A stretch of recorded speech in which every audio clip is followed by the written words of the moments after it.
Nah, pesan saya gini, teman-teman sekalian, Anda tahu yang ini di ilmu ini kan Pak Saratri kan mengajar ilmu-ilmu sosial juga ya, Ustaz ya. Kan ada istilah first world country, second world country, dan third world country. Ada di sejak tahun 70-an dunia dibagi tiga. Satu negara dunia satu, kelas satu. Nomor dua negara dunia kedua, terus negara dunia ketiga. Yang satu itu Amerika, Eropa.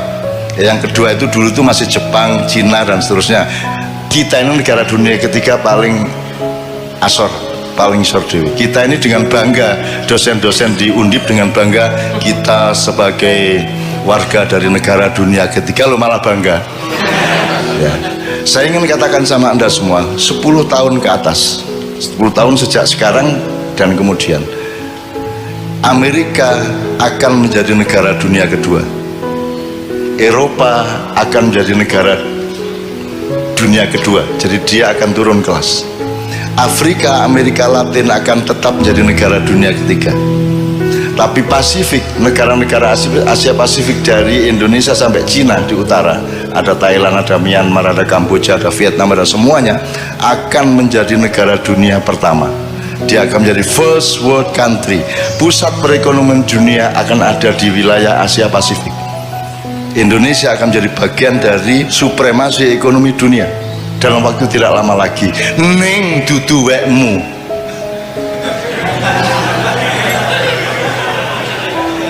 weke Cina ya, dipimpin oleh Cina, karena Cina tega melakukan yang kamu tidak mungkin melakukan, karena Cina mau melakukan yang Anda tidak mau melakukan, karena Cina tidak punya selawatan, tahlilan, dan lain sebagainya. Kono pokoknya ndolek duit terus, sementara gue kayak penggawean, tahlilan, grebek, pengajian gitu. Apalagi Pak? Selawatan, maiyahan, manakipan, sekarang oke banget penggaweannya, sehingga konsentrasi keuangan dan materialismenya turun gitu ya. Nah, teman-teman sekalian, yang saya ingin omongkan di sini, dengan sudah ada bekal wabtagi ad-darul akhirah fima atakallah, itu ya kalimatnya, diingat-ingat. Carilah akhirat pada atau di dalam apapun yang Allah kasih. Apa wae kowe dikai Gusti Allah, apa wae dolek ono akhirate. Ngono ya, misalnya. Oke. Nah, teman-teman sekalian, Anda mau apa sekarang? Tahun 2025 ke atas. What are you going to do? Kamu mau apa? Gue harus jadi cleaning service, gue harus jadi satpam, gue harus jadi tukang demo bayaran, gue harus jadi apa? Gue harus jadi pengemis, gue proposal nang dindi, gue pura-pura jadi wong kritis padahal dikongkon satu pihak untuk demo pihak yang lain. Gue harus jadi apa? Gue harus jadi wong ngemis. Gue wong Jawa ya rata-rata ya. Gue milih ndi? Mati kaliren opo mangan tapi barang colongan. Tenan iki. Saiki iki nang Indonesia, sarjana wong pinter-pinter, wong ampuh-ampuh, royoan mbuh universitas iki universitas iku royoan untuk ngelamar ndilat silit ben urip. Ya ra, ben iso mangan, ben duwe mobil apik, ben duwe jabatan, ben iso melu ngerampok, ya ra. Anda akan menghadapi dunia yang sangat serius di mana Indonesia akan ikut moncer.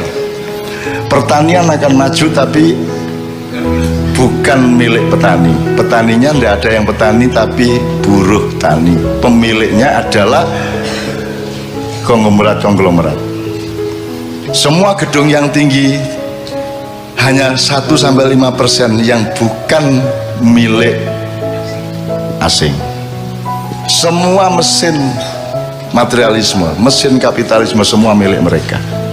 Sekarang teman-teman sekalian, Anda mau apa? Mau bunuh mereka? Mau berontak? Kalau sekarang saya mengajak Anda memberontak, harap tahu dua hal.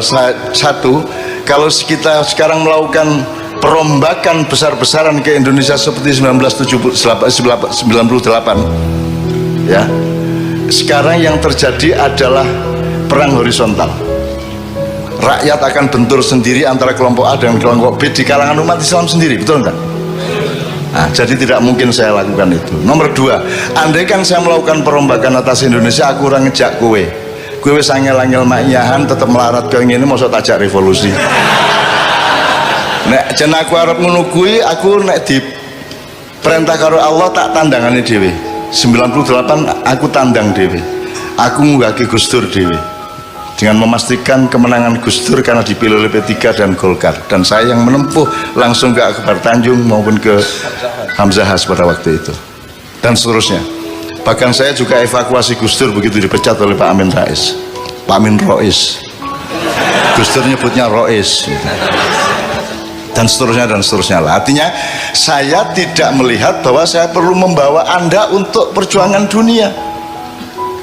Saya tidak akan lakukan apapun. Yang saya lakukan adalah menyampaikan cahaya Allah kepada anak-anakku yang semakin hari semakin banyak, yang umurnya antara 20 tahun sampai paling banyak, paling tinggi 40 tahun, yang akan menjadi pemimpin mulai 2025 ke atas.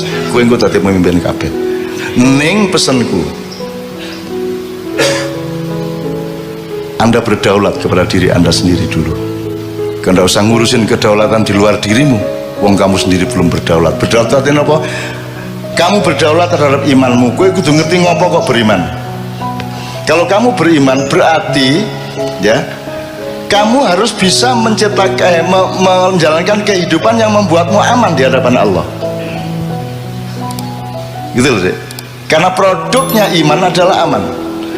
Jadi iman diterjemahkan secara akal pikiran, secara ilmu, secara kebudayaan, secara ekonomi, secara profesional. Diterjemahkan imannya dengan membuat sesuatu yang membuatmu aman di depan Allah. Itu beriman. Cara berdaulat terhadap iman Anda, berdaulat terhadap ilmu Anda, berdaulat terhadap perilaku budaya Anda, berdaulat terhadap keluarga Anda. Kalau Anda sendiri belum berdaulat atas pikiranmu sendiri, kue isi taklid, isi jare kae, kue orang duwe kedaulatan nang awakmu dhewe, kamu belum bisa menjadi pemimpin bahkan terhadap dirimu sendiri.